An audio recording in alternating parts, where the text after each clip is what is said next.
연내라 해봐야 3개월밖에 안 남았잖아요. 3개월 안에 사시면 돼요. 이번 달 말고 3개월 내로 잘 찾아서. 아, 본인은 3개월이라는 네. 얘기죠? 연내로. 주택 매수 적정 시기는 언젠가? 적정 시기는. 그래서 일단은 연내라고 하는 2023년도 내에는 사야 된다. 그 다음에 내년 상반기 14%, 내년 하반기 14%, 보류 9%, 포기 2%. 모르겠다. 모르겠는데 왜 전문가로 해? 그죠? 자, 당분간 보류는 네. 또 뭐예요? 자, 그래서 자, 지금 5분의 1에 해당되는 분들은 사지 마라. 2025년도 이후에 사라. 라고 하는 게 20%고 나머지 80%는 어쨌든 내년까지는 2024년도까지는 매수를 해야 된다라는 얘기를 했습니다. 여러분들은 어떻게 생각하는지 모르겠어요. 일단은 언제 사야 되나? 저는 지금 요 기사 내용 또는 전문가들의 의견으로 나눈다면 저는 첫 번째가 빨리 사야 된다. 왜냐면 연내에 사라고 하시는 분들 중에서도 최대한 빠른 빠를수록 좋다라고 하시는 분도 계실 거 아니에요. 그렇죠. 근데 두 번째로는 2024년도 내에 사야 된다. 요 또 수요가 있을 거고, 그 다음에 세 번째로 내년에 사야 된다. 그 내년에 사야 된다는 것도 역시 30% 정도가 됩니다. 그러니까 내가 봤을 때는 30%, 30%일 것 같아. 그러니까 빨리 사야 된다가 뭐 30%, 25%, 그 다음에 3년도 내에 사야 된다가 또한 30%, 그 다음에 2024년도까지는 사야 된다. 이게 30%에 해당이 됩니다. 그래서 자, 우리 권꾼대님하고 이꾼님 얘기를 들어봐야 될 것 같은데 언제 사야 될까요? 저는 이제 이 김꼰대님이 얘기한 세 가지 중에서는 빠를수록 좋다라는 것에 이제 의견을 갖고 있는데요. 일단은 이제 부동산 투자는 기본적으로 중장기 투자입니다. 근데 지금 현재 보면 이 많은 전문가들이 올해 하반기 또는 내년 상반기에 대해서 집중을 하고 많은 의견들을 내고 있거든요. 근데 적어도 80%에 되는 사람들이 지금 내년까지는 사라고 얘기하고 있잖아요. 그러면은 이분들이 그냥 아무 데이터 없이 점쟁이가 점 찍듯이 이렇게 올해와 내년에 사라고 얘기하는 것이 아니고 지금 현재 작년부터 계속 쌓여왔고 많은 데이터와 정보들이 누적되어 와서 그리고 현재 상황까지 고려해서 지금보다는 최소한 내년 이후에는 이제 가격이 상승할 수 있다라는 게 전체의 100명 중에 80%를 차지하고 있다라는 걸 볼 필요가 있고요. 또 한 가지는 이분들의 얘기는 전체 시장이 이제 상승으로 돌아선다. 확실하게 상승한다라고 이제 예상되는 게 80%거든요. 그러면은 전체 중에서 사실은 모든 부동산이 전체가 같이 움직이는 것이 아니라 시차를 두고 상급지, 최상급지가 먼저 움직이고 또 1급지, 2급지, 3급지 순으로 해서 시차를 두고 이렇게 퍼져나가면서 확산되면서 전체가 좀 회복되는 그런 현상들을 보이고 있는데 거기 최상급지 같은 경우는 이미 많은 뉴스를 통해서 정고점 미쳤다라고 하는 가격이 너무 미쳤다라고 하는 가격을 넘어서고 있는 지역들이 한두 군데, 서너 군데 나오고 있고 또 예전 가격의 98%를 회복했다라고 하는 뉴스들이 이제 최상급지를 중심으로 나오고 있잖아요. 그리고 최근에 정부뿐만 아니라 서울시가 개발 호재도 많이 이제 계속해서 발표를 하고 있는 상황이다 보니까 교통 여건, 개발 호재와 더불어서 입지가 최상급지라는 이 세 가지가 맞물려 떨어지는 지역들 같은 경우는 가장 먼저 상승을 할 수 있는데 우리 투자자분들이 관심 갖고 있는 지역들이 대부분 다 그런 지역들이에요. 그러니까 지금 전체 시장이 회복될 때까지를 버텼다가 더 좋은 가격에 사고 싶다라고 기다렸다가 그 시장이 먼저 가격이 상승해버리고 나면은 오히려 기회를 상실할 수 있다라는 부분들이 있다라는 것이죠. 그래서 저는 이왕이면은 좀 길게 보고 2, 3년 뒤에 부동산 시장이 지금 현재보다 좋을 것이냐 말 것이냐를 개별적으로 판단하셔서 2, 3년 뒤가 지금보다 더 좋을 것 같다. 지금보다 더 악화되지는 않을 것 같다라고 예상이 되면 그 지역을 잘 선택했고 빠르면 빠를수록 좋다라고 생각이 됩니다. 최상급지는 지금 강남, 서초, 뭐 용산, 종로, 중구 뉴스에 나온 거 보면은 통계치에 나왔죠. 네, 거의 고점 대비 96% 뛰었다는 거예요. 그렇죠. 회복을 했다는 거죠. 아파트. 그러면 너무 비싸잖아요. 그 아파트죠. 예. 근데 이제 많은 투자자분들이 최상급지 가격을 어떻게 되냐 별로 관심이 높지 않다라고 얘기하는 게 너무 넘사벽인 가격 30억, 40억 되잖아요. 근데 그런 아파트가 될 물건들 이라든지 또는 지금 현재 정부가 여러 가지 정책적으로 또는 서울시가 밀고 있는 비아파트라고 하는 상품들 중에서 업무지구라든지 새로운 어떤 환경의 변화가 크게 일어나는 지역들은 변화가 일어나기 전과 후에 가격 차이가 굉장히 크게 났다라는 걸 여러 가지 데이터와 또 저희가 이전 영상에서도 많이 말씀을 드렸었잖아요. 그래서 작은 별로 내가 아파트를 본다면은 최상급지가 가기가 어렵다면은 그 다음지인 1급지를 보시면 되는 거고, 저 최상급지를 꼭 가고 싶은데 아파트가 아닌 것도 괜찮다. 아파트가 될 물건을 내가 미리 좀 사놓겠다라고 하신다면은 충분히 작은 자본으로도 그 최상급지를 노려볼 수 있는 기회가 지금 현재는 있다라고 볼 수 있습니다. 네, 알겠습니다. 같은 의견이시죠? 네, 저도 비슷합니다. 네. 비슷한데, 저는 이제 빨리, 이렇게 매수 들어가는 게 더 좋지 않을까라고 생각을 하는데요. 한 세 가지 이유에서 그런데, 첫 번째는 일단 집값이 하락을 할 때는 우리 올해 연초나 작년 말을 생각해 보면 최상급지고 어디고 다 상관없이 다 가격 다 빠졌잖아요. 근데 지금 현재 최상급지에 있는 가격은 굉장히 탄탄하게 가격이 오히려 지켜주고 있고, 오히려 신고가가 나올 정도다 보니까 최상급지 가격이 계속 상승세에 있고, 또 두 번째로는 현재 아파트 전세값이 정말 단단하게 지지를 해주고 있다라는 거죠. 아파트 전세는 뭐 많은 이유가 있겠지만 일단 금리 부분에서도 대출 금리도 많이 안정이 됐다라고 볼 수 있고, 그다음에 또 아파트로 쏠리는 이런 전세 수요도 뭐 빌라나 비아파트에서 아파트로 쏠리는 수요도 많이 증가를 하다 보니까 아파트 전세가 탄탄히 받쳐주고 있다라는 게 두 번째 이유고요. 세 번째로는 이번 9.16 대책에서 이런 공급에 대한 내용이 발표가 됐지만 수요하고 금융에 대한 이런 내용들은 아직 발표가 안 나왔다란 말이죠. 이 발표가 없어서 안 나온 게 아니라 어차피 이건 시기 조절을 하는 것 같아요. 그러면 결국 앞으로 수요에 대한 뭐 양도세 완화라든지 취득세 완화라든지 이런 부분들이 나오게 됐을 때는 그 이후에는 부동산 가격은 당연히 상승할 수밖에 없을 텐데, 이런 제가 보는 이 세 가지 이유가 어쨌든 지금 시장에서 좀 움직여야 최대한 그래도 좀 저렴하게 살 수 있지 않을까 이렇게 생각을 해서 매수 타이밍은 지금이 가장 좋겠다라고 판단하고 있습니다. 첫 번째가 이제 그동안 많은 사람들이 집값이 하락하는 요인으로 꼽은 게 전세가 하락인데, 그렇죠. 그 전세가가 반전을 해서 상승했단 말이에요. 네. 그러면 이제 하락 요인이 없어지니까 전세가 상승하는 지역들 같은 경우는 더 상승할 여력이 있으니까, 전세가 상승이 있으니까 빨리 사야 된다? 네, 빨리 사야 돼요. 네, 빨리 사야 된다는 내용인 거죠. 그렇습니다. 그 내용 연결을 안 하시니까. 자, 두 번째로는 이 규제 완화를 네. 정부에서 이제 수요 이제 증작 정책을 이번에 공급 정책을 내세웠는데, 공급 정책을 내세웠음에도 불구하고 공급이 안 된다고 한다면 정부에서 놀랄 거 아니에요. 그렇죠. 그러면 다시 이제 공급을 하겠죠. 그렇죠. 그죠. 공급 이제 수요 이제 반대로 이제 돌리겠죠. 수요를 늘리는 정책을 피겠죠. 그러면 이제 그 정책을 피는 순간에는 이 부동산 다주택자들이 바로 그냥 움직여서 살만한 것들을 싹 사버릴 테니까 나는 그 전에 움직여야 되잖아요. 그럼요. 그래서 이제 빨리 움직여야 된다는 거죠. 네, 맞습니다. 그렇죠. 그래서 또 세 번째는 아마 최상급지가 상승했단 말이에요. 엄청나게.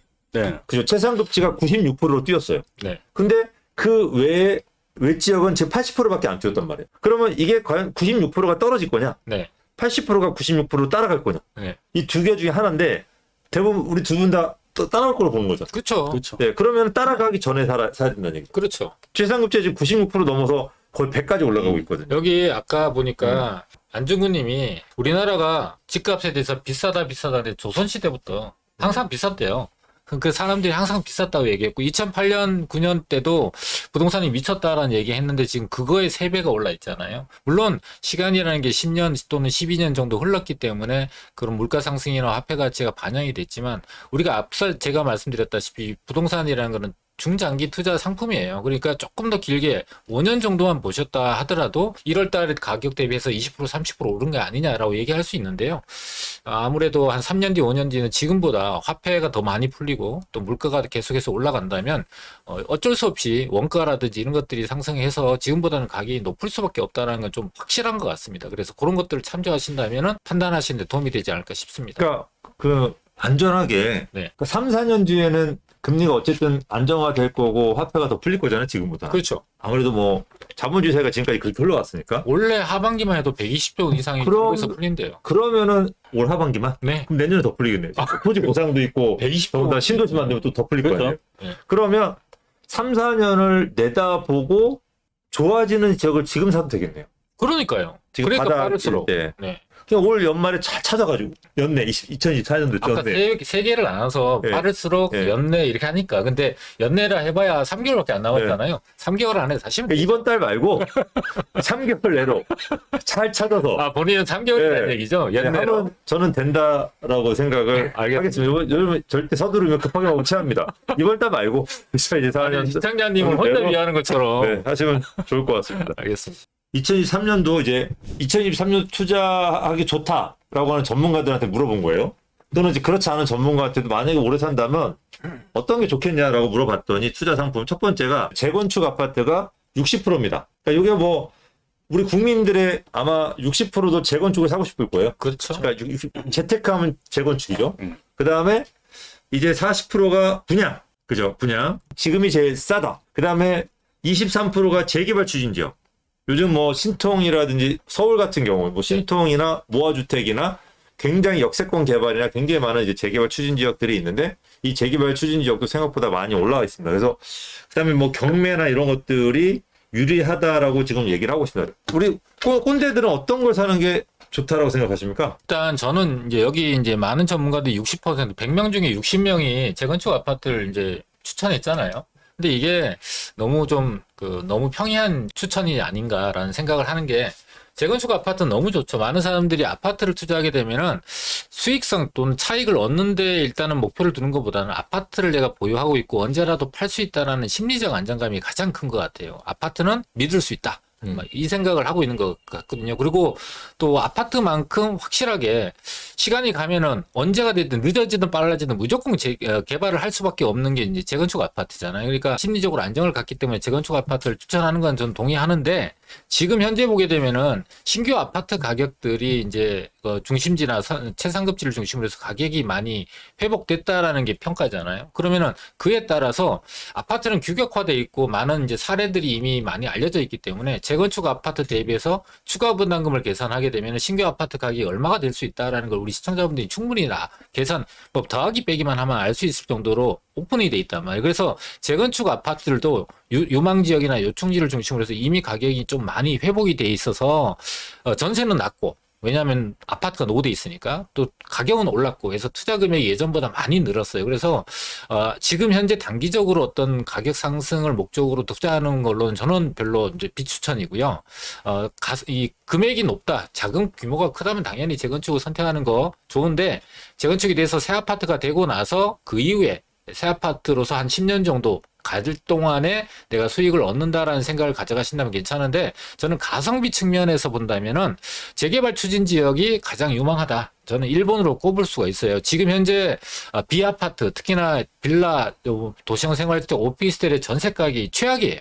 그러니까 항상 최악은 시장이 최악일 때 투자로는 굉장히 적기가 지나고 나서는 많다라는 걸 우리 경험을 통해서 몇 번의 경험을 통해서 알 수 있잖아요. 그래서 누군가한테는 기회다. 그렇죠. 그러니까 위기는 기회다. 이렇게 연결이 되잖아요. 그래서 지금 현재 특히 비아파트의 전세가 최악인 상황이고 시차를 두고 상급지나 최상급지 중에서도 이 비아파트의 전세 가격이 또 회복이 된다라는 거에 대해서는 저는 좀 100% 확신하는데 이 시기의 문제거든요. 근데 지금 현재 재개발이 추진된다는 얘기는 단순하게 그냥 비아파트가 비아파트로 머물러 있는 것이 아니라 아파트나 이런 새로운 상품으로 전환이 되면서 가치가 오히려 상승되는 부여가 되잖아요. 그래서 전세 가격이 어느 정도 회복이 되는 시점이 되게 되면은 이 비아파트에 대한 투자 금액이 줄게 되고 많은 수요들이 오히려 몰리게 돼요. 그럼 수요가 몰릴 때 보면 가격이 올라가거든요. 그러니까 몰리기 전에 내가 투자를 해놔야 투자금 작게 들어가고 가성비 높게 수익률도 높게 가져갈 수 있기 때문에 저는 재개발 추진 지역을 1번으로 꼽게 되고 많은 사람들이 지금 놓치고 있는 게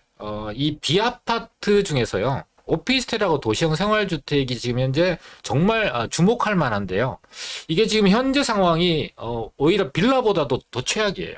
왜냐하면은 빌라는 개발에 대한 호재를 갖고 있기 때문에 많은 사람들이 투자 상품으로 보고 있는데 이 오피스텔이나 도시형 생활주택 같은 경우는 단순하게 월세 받는 거 이렇게 생각하고 계시거든요. 그런데 실제로 장기적으로 보면 인구 재편 때문에 뭐 월세 받아야 되는 고령층 은퇴 인구들이 점점점 늘어나고 지금 1, 2인 가구가 63.3%나 가구의 대부분을 차지하고 있다라는 그 부분하고요. 단기적으로 봤을 때도 대책에서 나오진 않았지만 주택수에서 제외된다. 이런 가능성에 대한 얘기가 시장에서 나왔잖아요. 근데 이게 아니땡 굴뚝에 연기 나냐 싶은 옛말처럼 분명히 논의가 됐을 거예요. 근데 지금 현재 내놓기에는 상당히 정치적 부담이 있다 보니까 아마 순차적으로 좀 시간을 두고 내놓을 것 같은데, 이때 만약에 주택 수가 어느 날 갑자기 뚝 제외된다라고 하면은 그 물량, 좋은 입지에 있는 물건들은 찾기가 어렵게 될 거예요. 근데 제가 봤을 때는 짧게 보면은 몇 개월 안에 또는 늦어도 1년 안에는 이 주택수 제외가 아마 실현이 될 가능성이 상당히 높다라고 보기 때문에, 이럴 때 미리 가장 업무지구가 많이 개발되는 또는 뭐 여의도라든지 이런 지역이나 최상급지라 되는데 사람들이 외면하고 있기 때문에 상대적으로 가격이 저렴하고 투자 금액도 적게 들거든요. 이런 지역들을 미리 좀 과감하게 노려보면은 안전하게 향후에 노후 대비해서 월세도 높은 월세도 받고 또 가격도 상승할 수 있다라는 부분도 참조해 주시면 좋을 것 같습니다. 네, 알겠습니다. 길었나요? 아니, 괜찮습니다. 네. 되게 시청자분들한테 도움이 되는 내용을 해줬기 때문에 네. 아마 우리 구독자분들이 아마 적으면서 들으셨을 겁니다. 네. 그럼 너무 말을 빨리, 전 천천히 말을 했으면 좋았겠다 싶어요. 제가 이게 발동이 걸리면은 네. 좀 말이 빨라지는 게 단점인 것 같습니다. 네. 아무래도 그 순서대로 이제 재건축이나 이런 것들을 얘기했는데 전문가들은 되게 안전한 거 좋아하는 것 같아요. 그죠? 그렇죠. 재건축을 첫 번째로 뽑은 거니까 저라면은 첫 번째로 저는 분양을 첫 번째로 뽑을 것 같아요. 청약. 그러니까 청약. 어. 그러니까 오늘이 제일 싸다.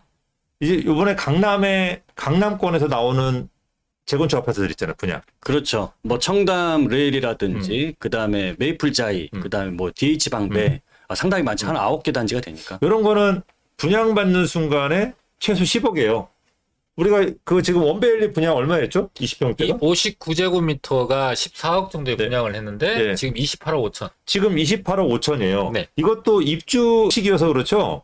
이거 지금 한 31년까지는 간다라고 다 보고 있어요. 그러니까 14억에 분양받은 아파트가 31년 간단 말이에요. 아무것도 안 했는데. 청약만 넣었는데. 물론 그동안 기다렸겠죠. 한 20년?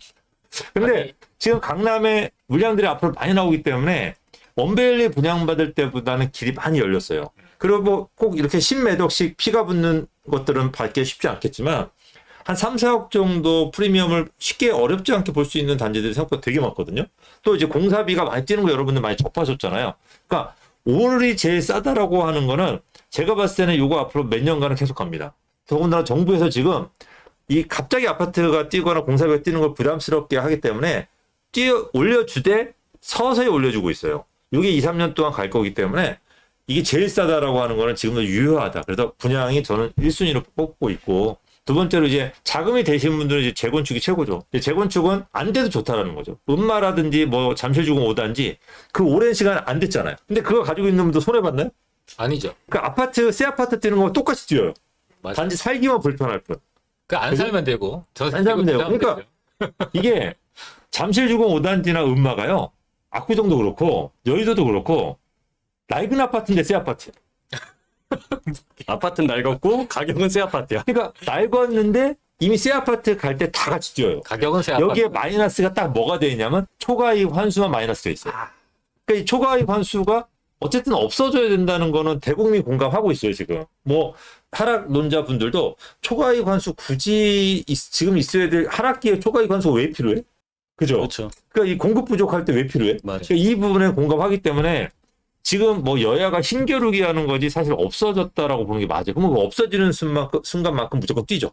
그러니까 이 자금이 된다라고 한다면 재건축 자리들은 점점 없어지잖아요. 이게 12층, 15층 재건축 없어지면요. 앞으로 5년 후에는요. 20층 재건축해야 돼요. 그러면 사업성이 더 떨어지잖아요. 20층, 25층 재건축해야 돼요. 우리가 옛날에 5층부터 시작했던 게 벌써 15층까지 온 거예요. 그러니까 아파트는 재건축이. 지금 현재 층수보다 그러니까 사업성이 나와야 사업을 하기 때문에 지금 10층이면은 15층, 15층이면 20층 이상을 줘야만 사업을 할 수밖에 없기 때문에 계속 아파트는 높아질 수밖에 없는 것 같아요. 그러니까 음마요. 재건축 안 하고 10년 버티잖아요. 더 뜁니다. 그게. 그리고 이제 세 번째로는 이제 재개발, 저도 재개발인데 네. 재개발은 작은 돈으로 투자할 수 있어요. 이게 너무 좋은 거야. 이 재개발의 가장 큰 장점은 되게 작은 돈, 왜냐면 옆에 빌라가 싸다 보니까 얘가 올라가는 게 한계가 있어요. 네. 그러니까 빌라하고 같이 떨어졌단 말이에요. 그런데 이 웃긴 게 바로 옆에 재건축 아파트는 되게 비싸. 엄청 비싸죠. 근데 재개발은 싸. 말도 안 돼. 근데 웃기게 이게 다 끝나고 나서 아파트 지으면 아파트는 똑같아. 왜냐면 재개발에서 아파트 진 것들을 아파트입니다 안 써놓잖아요. 재건축 아파트가 안 써놓잖아요. 그거 지어놓으면은 기반시설을 어떻게 지으냐에 따라서 다른 거지. 한남 뉴타운 요번에 기가 막히게 짓잖아요. 3구역. 맞아. 3구역 요번에 그 업체가 어디죠? 그 영어로 된 업체인데 네, 그 그게 세계적인 그 건설사더라고요. 건설사죠. 예. 이번 7017 그 서울고가도 그 사람들이 했었고 그다음에 MVRDV, MVRDV라고 그러니까 되게 어렵습니다. 엄청나게 압구정 뺨을 때릴 정도의 짓겠다라고 하는 게 목표예요. 네. 압구정 절로 가. 그죠? 이게 목표란 말이에요. 그러니까 이게 버라이어티한 일들이 지금 일어나고 있어요. 근데 이게 하나씩 두씩 되는 순간에 그때 완전 세상이 뒤집어지는데 이렇게 일확천금? 이건 너무 사행 조장인데 어쨌든 한 번에 역전을 생각하시는 분들은 재개발을 도전해야 되고 안정적인 수익을 원하시는 분들은 재건축을 하시는 게 맞다라고 봐요. 그래서 이렇게 보고 나머지 뭐 경매나 이런 것들은 전문가 영역인 거죠.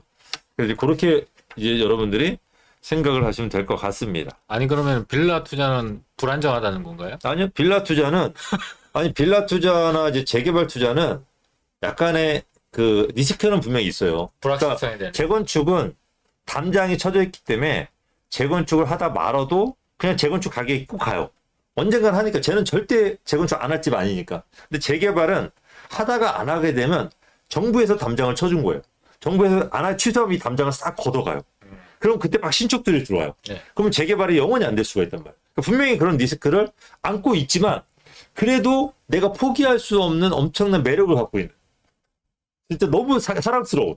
되면은, 그러니까 이게, 되면은 백조가, 아니, 오리가 백조 되는. 근데 이게, 그러니까 예를 들어서, 이제 좀 뒤에서 제가 얘기하겠지만, 뭐. 아니 빌라는 예를 들면은 로또는 580만 분의 1이잖아요. 근데도 사람들이 5천 원 내고 일주일 되게 즐겁게 살잖아요. 이제 그렇게 좀 가볍게 보면은 빌라는 개발되냐 안 되냐가 50%예요. 그 확률이 되게 높은 거잖아요. 그렇죠? 그렇게 본다면 오히려 그렇게 불확실하다라는 측면만 보지 말고 가능성에 대한 무게를 좀 더 보신다면 훨씬 더 좋지 않을까. 우리 유승훈 님이 화곡동은 잘 골라야 될 것 같네. 이제 화곡동, 올빼미 님이 화곡동도 기회의 땅이 될까요? 라고 하는데 저희가 지금 말씀드리는 거는 화곡동도 되게 좋아요. 강서도 좋고 뭐 다 좋다라고 할 수 있지만 여러분 잘 생각해 보세요. 화곡동의 아파트 값과 강남의 아파트 값은 4배 차이가 나요. 근데 강서의 빌라와 강남의 빌라는 2배 차이밖에 안 나요. 네네. 그러면 4배 차이가 나고 2배 차이가 나. 네. 그럼 어디다 투자하는 게 맞는 건가요? 2배 차이가 따라잡을 때 엄청나게 따라잡잖아요. 네. 그죠? 그래서 이 화곡동 같은 경우는 공사비가 차지하는 비중이 크기 때문에 실제로 아파트를 많이 지어도 수익이 별로 안 나요. 근데 강남 같은 경우는 이게 안 돼서 그렇지 되면은 30억짜리 아파트를 짓기 때문에 이 공사비 5억이 차지하는 비중은 거의 없어요. 근데 화곡동은 빌라를 내가 4억 주고 샀는데 10억짜리 아파트를 지면 공사비 5억 빼고 나면 1억밖에 안 남는 거야. 그러니까 정말 많이 짓지 않는 이상에는 수익이 안 나와요. 그러니까 여러분들 여러 가지 이런 기회비용을 여러 가지 생각할 때는 지금은 화곡동도 좋지만 그래도 강남이나 용산이나 종로나 이런 중심이 되는 한강변 쪽을 해야 되는 시기지 않을까. 지금은 또 내년 되면 제 말이 또 바뀔 수 있습니다. 시장상이 바뀌게 되면. 그러니까 이제 그때 가서 다시 한번 생각하는 그런 시간을 가지면 될 것 같습니다. 자, 화곡동 빌라로 대박 내기. 볼빼미 난이도 헬. 본인이 쓰고 본인이 헬이라고 쓰요. 아니, 헬은 아니고 서울의 아파트값 전체적으로 좋아지면 괜찮으니까 우리가 2, 3년 후에는 제가 또 화곡동 좋다라고 할 수 있어요. 그러니까 또 그때 가면 또 왜냐면 강남 빌라들이나 용산 빌라들 다 올라가지고 오피스텔 다 올라가지고 할 때가 이제 거기밖에 없으면 또 좋다라고 할 수 있으니까. 유승훈 님이 정말- 화곡동은 잘 골라야 될 것 같네요. 이게 이렇게 얘기한 게 뭐냐면은, 그러니까 잘 골라야 된다는 얘기는 잘못 고를 수도 있다는 얘기잖아요. 그리고 이렇게 아리까리하다는 지역이에요. 그 확실하게 많은 사람들이 여기는 괜찮아 라고 생각하는 게 아니라 여기는 좀 아리까리하네 이런 지역들 같은 거보다는 오히려 좀 확실한 지역들을 잘 선택하라는 측면에서 저희가 최상급지 얘기하지만 최상급지의 돈이 자금 여건상 맞지 않다면은 그 다음 1급지, 2급지 정도를 보시는 게 맞다라는 얘기지 꼭 최상급지만 보라는 뜻이 아니니까요. 상대적으로 가성비는 빌라 측면이 좀 더 유리하다라는 측면. 게다가 재개발되지 않으면 폭망하냐 이렇게 생각하시는데 아까도 얘기했다시피 아파트의 원자재 가격이나 원가만 올라가는 것이 아니라 지금 땅값, 뭐 인건비, 원자재 가격이 모두 다 같이 올라가게 되면은 빌라를 만들든 오피스텔을 만들든 도시형 생활주택을 만들든 세거를 기준으로 본다면 과거의 세거보다 현재의 세거, 앞으로의 세거가 더 비싸질 수밖에 없는 거예요. 근데 그게 재개발됐을 때 가치 상승보다는 덜 오르는 것뿐이지 기대치보다는 좀 작다라는 것뿐이지 오르지 않는 거. 는 아니다. 그러니까 확실하게 안전하다라는 부분도 있다라는 것이죠. 저는 우리 시청자분들이 이렇게 현재 뭐 최상급지 돼 있는 거 이런 부분 모르는 건 아니실 텐데 저는 지금 중요한 거는 현재 최상급지보다 우리가 앞으로 5년 뒤, 10년 뒤에 최상급지 될 수 있는 지역들이 그 후보지들이 있단 말이죠. 지금 여러 가지 기반시설 계획이라든지 주변에 개발되는 상황이나 서울에서 서울시의 정책적인 방향에 따라서 개발되는 지역들 중에서 이만큼 제2의 압구정동, 제2의 여의도가 나올 수 있는 지역들은 서울 시내에 분명히 지금 준비 중에 있는 거고 여러 가지 개발에 의해서 진행이 될 겁니다. 그러면 저는 앞으로 이렇게 될 지역들이 어딘지를 보고 내 자금 여건이 좀 넉넉지 않은 분들도 오히려 저는 도전할 수 있는 기회가 더 열려 있다라고 생각을 하기 때문에 그런 것들을 우리 시청자분들이 좀 잘 찾아서 보신다면은 좋을 것 같고 그래서 저희가 이번 주 금요일과 토요일 날 그렇게 최상급지 될 수 있는 지역들 후보 지역들을 쭉 말씀해드리고 그 다음에 금액별로 투자할 수 있는 투자 상품은 어떤 게 있는지 말씀해드릴 예정으로 준비를 열심히 했습니다. 근데 꼭 시간 내셔서 참석하시면 좋은 정보, 좋은 기회가 되실 것 같아요.